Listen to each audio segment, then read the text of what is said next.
the woman on the plane noticed something strange. The plane, which should have arrived long ago, was now circling over a virgin forest for a long time. Sometimes the pilot chooses an alternative route to avoid weather conditions. The flight attendant's gentle explanation temporarily comforted the woman. Little did she know that in the cockpit at that moment, the captain was anxiously calling for help. This is Aero Alux, Flight Charlie Bravo Zulu 517. Mayday, Mayday, Mayday, low fuel. Does anyone read me? After taking all rescue measures, the captain didn't get any response. With the plane about to crash, the captain reluctantly picked up his phone to leave a last message for his family. At this time, passengers in the cabin also noticed something was wrong. With the sudden stop of the propellers, the plane rushed toward the virgin forest. In an instant, screams filled the entire cabin. Fortunately, after a violent glide, the plane came to a halt intact on an open space. All passengers in the cabin survived, but the flight attendant who had spoken earlier had an accident. One woman tried to save her but was stopped. That's a cervical fracture. Two men worked together to open the cockpit. They found a tree branch stuck in the captain's chest, but fortunately he was still alive. At this moment, the damaged wing outside suddenly started to burn. People in the cabin quickly smelled a strong smell of smoke. To avoid being burned alive, a man quickly kicked open the plane door, but he didn't rush to escape. Instead, went straight to where the luggage was stored. At this time, a woman put out the fire with a fire extinguisher. After seeing the man holding a suitcase, she couldn't figure out what was so important inside. That made the man risk his life for it, but the man didn't offer any explanation. After the crisis was over, the others in the cabin slowly crawled out, but no one expected that the real danger was just beginning. Although the captain was still breathing, his condition was still very dangerous, and there was no cell phone signal in this area. It seemed they had to save themselves before rescue arrived. A newlywed couple was a bit emotional. They comforted each other. The husband promised to take good care of his wife, which eased the woman's anxious heart a little. But strangely enough, something seemed to be watching them from nearby. A woman named Sonia was searching for supplies in the cabin, while another woman named Lisa followed closely behind.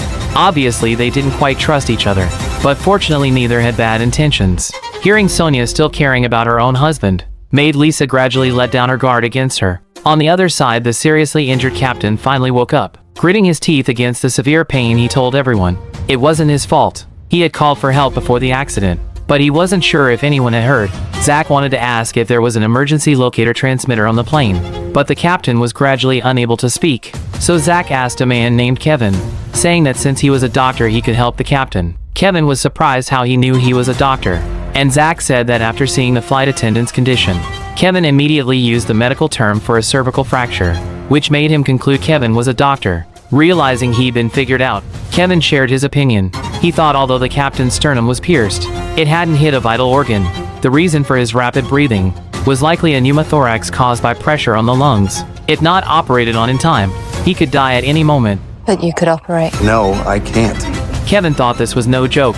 Performing a thoracotomy without medical equipment, the captain might die right in his hands. For now, it's better to keep things as they are, and see if he can hold on until rescue arrives. So they had to wait where they were for now. Zach suggested everyone get to know each other first. He started by introducing himself as an insurance investigator, whether it's an individual or a company filing a claim.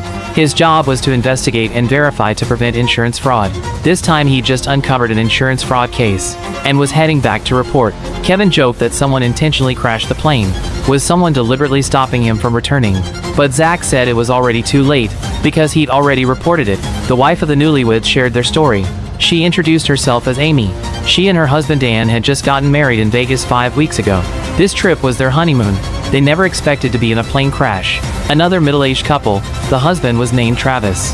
He and his wife Lisa owned several motels. They'd finally managed to earn some money. This trip was for vacation. As they talked, Sonia also said she was traveling too. Dan asked if she had a job. Unexpectedly, Sonia gave such a reply. Or maybe I came out here because I don't want people to know me. I don't want to answer your questions.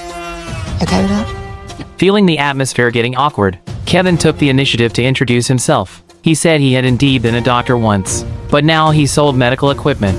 As the introductions were coming to an end, Dan reminded a man sitting in the corner to share about himself too. Carlos said he was a wrestler. There was a big match in 3 days. He'd been preparing for this match for months. He even spent his whole life getting ready for this moment. Well, I hope you make it. I will. Amy comforted Carlos, saying they'd definitely be rescued in 3 days, but they all knew no one could guarantee that.